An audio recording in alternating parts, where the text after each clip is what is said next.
Hi అండి, నేను మీ వాసిస్టర్ శ్రీరామ్ని. ఈ వీడియో పూర్తిగా ప్రైస్ అలర్ట్ గురించి మాత్రమే.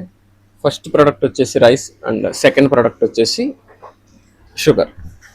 రైస్ పెరగడానికి మెయిన్ ఇప్పుడున్న సందర్భం ఏమిటంటే గవర్నమెంట్ మనకి బేసిక్ ప్రైస్ ఏదైతే ఉంటుందో రైతులకు ఇచ్చేది అది కొద్దిగా పెంచింది. ఈ క్వార్టర్లో ఎప్పుడూ లేనంతగా ఇచ్చింది. అది మొదటిదైతే ఎక్స్పోర్ట్కి ఛాన్స్ ఇచ్చింది గవర్నమెంట్. సో మిల్లర్స్ అందరూ ఇదే ఛాన్స్గా చూసుకుని యావరేజ్గా మొన్నటి వరకు 1500 ఆ రేంజ్లో ఉన్న ఒక సోనా మసూరి రైస్ అయితే ప్రజెంట్ 1600లో ఉంది. మంత్ ఎండింగ్ కల్లా 1900 నుంచి 2000 అయ్యే ఛాన్స్ ఉంది.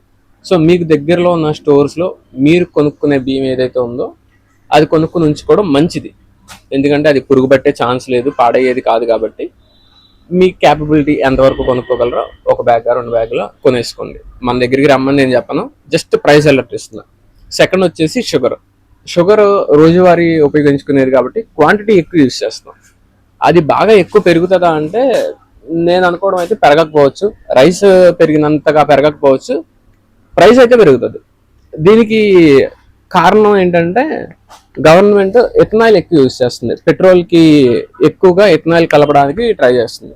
ఎథనాయిల్కి ఫస్ట్ మేజర్ సోర్స్ ఏంటంటే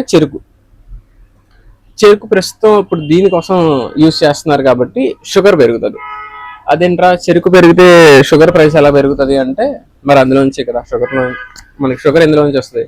ఇథనాయిల్ యూజ్ చేయడానికైనా దేనికైనా చెరుకే. సో ఈ రెండు పెరుగుతాయి. చూసుకుని మీ అవసరానికి తగ్గట్టుగా పర్చేస్ చేసుకుంటారని ఆశిస్తున్నా.